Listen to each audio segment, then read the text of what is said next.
ඔන්න වෙනද වගේම අදත් හරි ආදරෙන් ඔයාලව මම පිළිගන්නවා මගේ YouTube channel එකට. ඉතින් මං හිතනවා ඔයාලා හැමෝම පරිස්සමෙන් සතුටින් ඇති කියලා. අද මගේ ජීවිතේ ටිකක් විතර විශේෂ දවසක්. ඒ ඇයි කියලා මං ඔයාලට වීඩියෝ එක මැදදී කියන්නම්කෝ. මම මේ ඇවිදින් ඉන්නේ මගේම ගෙදර. ඒ කියන්නේ මගේ අම්මා තාත්තා පවුලේ අය ඒ හැමෝම එක්ක ජීවත් වෙන මගේ ගෙදර. මේ තියෙන්නේ අපේ ගෙදර ඉස්සරහ පාර. අපේ ගෙදර අවට ඔන්න ඔය වගේ පරිසරයක් තමයි තියෙන්නේ. ඉතින් මම මේ කොහෙද යන්නේ කියලා ඔයාලා බලනවා ඇති. මම යන්නේ ටවුන් එකට යන්න. ඒ කියන්නේ අපේ ටවුන් එක තමයි තඹුත්තේගම. තඹුත්තේගම ටවුන් එකට යන්න තමයි මම මේ ගෙදරින් උදේම පිටත් උනේ. මට ඉතින් ගෙදර ළඟින්ම බස් එකට නගින්න පුළුවන් කමක් නැහැ. මොකද මේ පාර හදලා නැති හින්දා. ඒ වගේම බස් ගමන් කරන්නේ නැති හින්දා.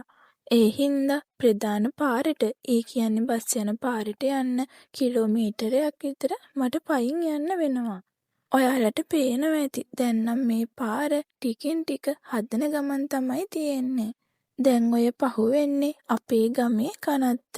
මට මෙතනින් යන වාරයක් පාසාම මට හිතෙනවා අපි ජීවිතේ කවදා හරි අවසානෙට එන්නේ මෙන්න මෙතනටනේ කියලා. මෙතෙන්ට ආවට පස්සේ දුප්පත් පොහොසත් කුලමල ભેදයක් නැතුව අඩි 6ක වලක් ඇතුලේ දිරලා පස් වෙලා යන එක තමයි හැමෝටම සිද්ධ වෙන්නේ. ඉතින් ජීවිතේ හරිම පුදුමාකාරයි. මේ ජීවිතේ එක්තරා නවාතැන්පලක තමයි අපි දැන් මේ ගෙවන්නේ. ඉතින් මේ නවාතැන්පලෙන් යන්න අපිට තියෙන්නේ බොහොම ටික කාලයයි. ඉතින් එතකන් අපිට පුළුවන් අපේ ජීවිතේ අර්ථවත් විදිහට ගත කරන්න. ඒ කියන්නේ කාටවත් කරදරයක් නොකර තමන්ගේ පාඩුවේ. ඒ වගේම හැමෝටම උදව් වෙලා කරුණාවන්ත හදවතකින් ජීවත් වෙන්න පුළුවන් නම් ඒක තමයි මං හිතන්නේ වටින්නේ. ඒ වගේම අපේ බුදුදහමට අනුව අපි ඊළඟ ආත්මයකට යනකොට අපිට අරගෙන යන්න තියෙන්නේ මිල මුදල් යාන වාහන ඒ කිසිම දෙයක් නෙවෙයි. අපි අරගෙන යන්නේ මේ ආත්මේ අපි එකතු කරගත්ත පින්පව විතරයි. ඔන්න කතාවෙන් කතාවට මේ ඇවිදින් තියෙන්නේ අපේ ඉස්කෝලේ ග්‍රවුන්ඩ් එක ළඟට. හවුස්මේට් කාලෙට නම් මේ ග්‍රවුන්ඩ් එක පුරාම ඉස්කෝලේ ළමයි පිරීලා ඉන්නවා. අපි ඉස්කෝලේ යන කාලේ නම් මේ ග්‍රවුන්ඩ් එක පුරාම මේ ග්‍රවුන්ඩ් එකේ තනකොළ පුරාම ඇවිදලා ඇති. ඇත්තටම ඒ කාලේ කොච්චර සුන්දරද කියලා දැන් තමයි හිතෙන්නේ. ඔන්න මං කතාවෙන් කතාවට බස් ස්ටෝප් එක ළඟට ආවා. මම බස් එකට නගින්න තැන තියෙන්නේ මගේ ඉස්කෝලේ ගියපු ගමේ ඉස්කෝලේ ළඟ. මම මෙතෙන්ට එන හැම දවසකම වගේ ඉස්කෝලේ දිහා බලනවා. මට ඉතින් ඇත්තටම ගොඩාක් දුකයි. මොකද මට ඒ බලනකොට වෙනදා අපි යාළුවොත් එක්ක ඇවිදපු තැන් අද අපිට ආගන්තුක වෙලා. ඒ වගේම සමහරක් දවස්වලට නොපුරුදු මූණවල් තියෙනවා. ඉස්කෝලේ යන කාලේ නම් හිතුනේ ඉස්කෝලේ යන එක මහා කරදරකාර වැඩක් කියලා. මට නම් ඕනේ උනේම ඉස්කෝලේ යන එක ඉක්මනට ඉවර කරගන්න. ඒ ඉස්කෝලේ ගේට් එකෙන් එළියේ තියෙන ලෝකෙට එන්න. ඒ සමාජ ජීවත් වෙන්න. ඒත් මට දැන් හිතෙනවා ඉස්කෝලේ කාලේ තමයි අපි නිදහසේම සතුටින්ම හිටපු කාලේ කියලා. ඒ කියන්නේ දැන් අපි ලොකු වෙලා ඉස්කෝලෙන් අයින් වෙලා ලොකු සමාජයට ආවයින් පස්සේ ඒ තියෙන වගකීම් ඒ ගැටෙන මිනිස්සු අපිට එකතු වෙන ප්‍රශ්න ගැටලු ඒ කිසිම දෙයක් අපිට ඉස්කෝලේ යන කාලෙදි නම් තිබ්බේ නැහැ. ඇත්තටම කාලයට අපේ ජීවිතේ මොනතරම් දේවල් වෙනස් කරන්න පුළුවන්ද? ඉතින් මං ඔන්න බස් ස්ටෝප් එකට වෙලා බස් එකක් එනකන් තමයි මම මේ බලාගෙන ඉන්නේ. මම මේ බලන්නේ ඈතින් පේන මගේ ඉස්කෝලේ දිහා. ඉස්කෝලේ යන කාලෙදි අර මං ආපු පාර ඒ වගේම තමයි තිබ්බේ. ඉතින් අපේ ගම් එච්චර ලොකුවට සංවර්ධනය වෙලා නැති හින්දා ඉතින් ඔය විදිහට මම බස් එකක් එනකන් පාර බලාගෙන තමයි මේ ඉන්නේ. ඒ ඉන්නකොට මං දැක්කා ලස්සන දෙයක්. ඉන්නකෝ ඔයාලටත් පෙන්නන්න. ඒ තමයි මොනරෙක් පිල් වෙහිදලා. බලන්නකෝ ඔයාලටත් පේනවා ඇති. ඌ පිල් විහිදගෙන ලස්සනට නටන විදිය. අපි වගේ ගම්වල ජීවත් වෙන අයට නම් මොණරෙක් පිල් විහිදලා දකින එක හරීම සාමාන්‍ය දෙයක්. ඉතින් බලන්නකෝ එයා එයාගේ ලස්සන පිල් කලඹ විහිදගෙන ඉන්න විදිය. ඔන්න ඔහොම ඉන්නකොට මට බස් එක නම් ආවා. ඊට පස්සේ මං ඉක්මනට බස් එකට නැගලා මං මේ ටවුන් එකට යන්න පිටත් වෙන්න තමයි හදන්නේ. ඔයාලට කියන්න බැරි වුණානේ මං අද ටවුන් එකට යන්නේ ඇයි කියලා. එන්නකෝ ඉතින් කියන්න.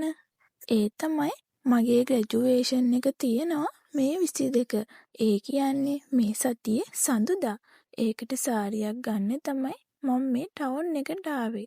ඔන්න මම මේ වෙනකොට නම් ටවුන් එකට ඇවිල්ලා සාරි හොයන ගමන් තමයි ඉන්නේ.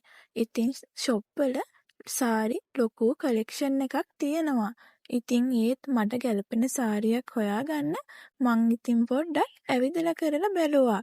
ග්‍රැජුවේෂන් එකක් කියන්නේ ගෑනු ළමයිගේ ජීවිතේ ගොඩාක් විශේෂ දවසක්. ඒ කියන්නේ ඉගෙනගෙන අධ්‍යාපනය හදාරලා අවසානයේ උපාධියක් ගන්නවා කියන්නේ ගෑනු ළමයෙකුට වගේම පිරිමි ළමයෙකුටත් එයාගේ ජීවිතේ එක්තරා විදිහට වැදගත් විදිහේ දවසක්. ඉතින් ඒකට අඳින්න සාරියක් හොයාගන්නවා කියන එකත් ලොකු අභියෝගයක්. මොකද මට දැන් මේ වෙලාවේ ලොකු තිගැස්මකුත් තියෙනවා. ඒ වගේම ආසාවකුත් තියෙනවා.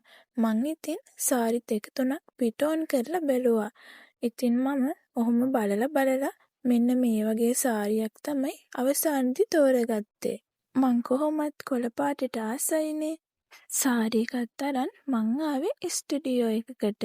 මොකද මං කලින් ෆොටෝ එකක් හදන්න දුන්නා ඒක ගන්න. ඉතින් මේ ෆොටෝ එක ලැබෙනකන් මං මෙන්න මේ විදියට හිටියා. මේ බලන්නකෝ මං හදන්න දුන්න ෆොටෝ එක මොකද්ද කියලා. හරිම ලස්සනයි නේද? ඉතින් ඔන්න ෆොටෝ එකත් අරගෙන මං ගෙදර යන ගමන් තමයි මේ ඉන්නේ. මේ පේන්නේ රාජාංගනයේ වැව. ඔයාලා සමහරක් විට අහලත් ඇති. මෙයා දැන් මෙහෙම හිටියට කවදාවත් නැතුව පහුගිය කාලේ මේ වැව උතුරලා සමහරක් මිනිස්සුන්ගේ ගෙවල් දොරවල් යාන වාහන ඒ වගේම වෙල් කුඹුරු ඉඳන් යට කරලා තමයි මේ ඉන්නේ. දැන් බලන්නකෝ ගානක්වත් නැතුව ඉන්න ලස්සන. ඉතින් මං ඔන්න ඔය විදිහට ඉක්මනට ගෙදර යන්න පිටත් වුණා. මොකද මං ගෙදර ගිහිල්ලා සාරි එකේ ජැකට් එක මහන්න දෙන්නත් යන්න ඕන වෙන හින්දා. ඇත්තටම මම මේ වෙලාවේ ඉන්නේ ගොඩාක් සතුටින්. එකක් තමයි මගේ ග්‍රැජුවේෂන් එක ළඟම එන හින්දා.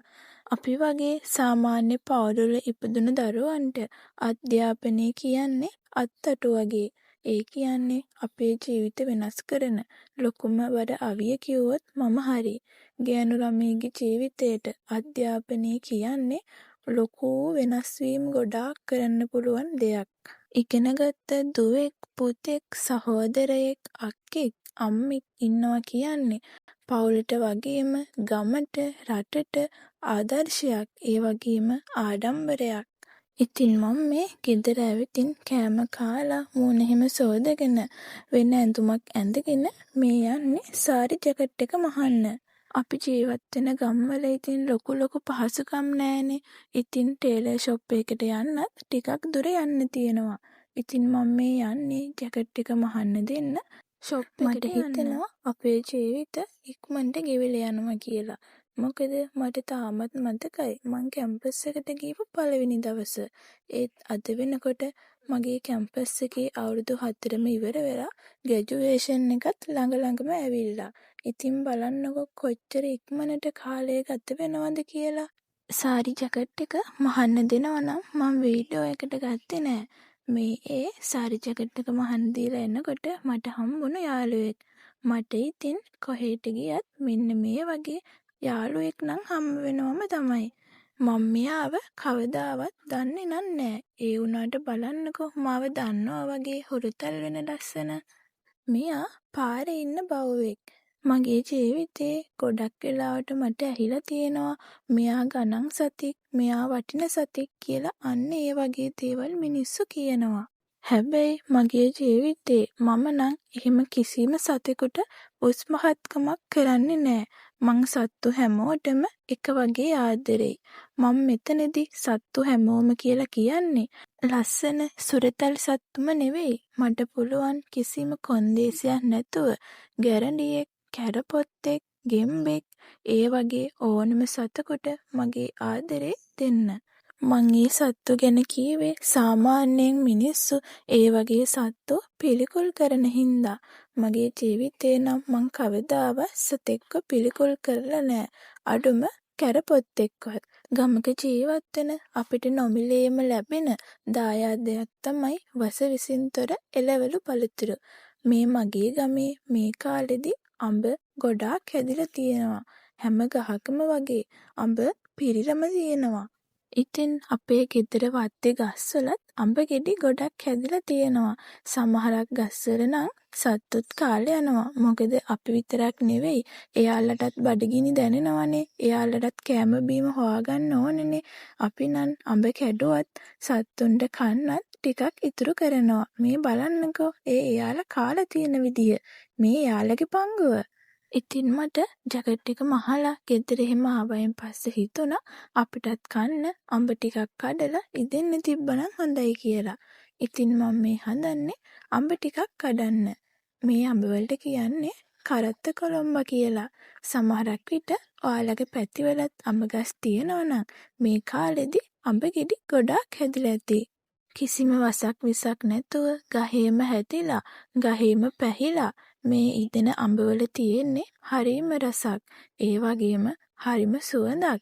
අපි කඩෙන් ගන්න අඹ ගෙඩියක ඒ රසයවත් ඒ සුවඳවත් මං නම් කවදාවත් දැකලවත් දැනිලවත් නෑ.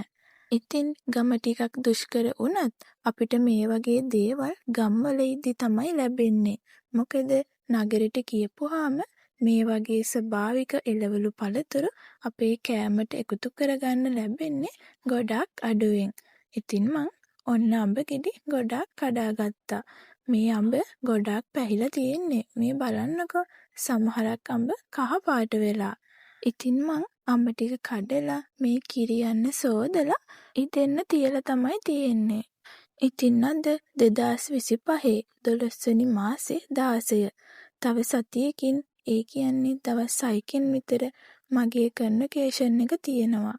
ඉතින් මං ඒ දවසේ එනකන් ගොඩාක් ආදරෙන් ආසාවෙන් බලාගෙන ඉන්නේ.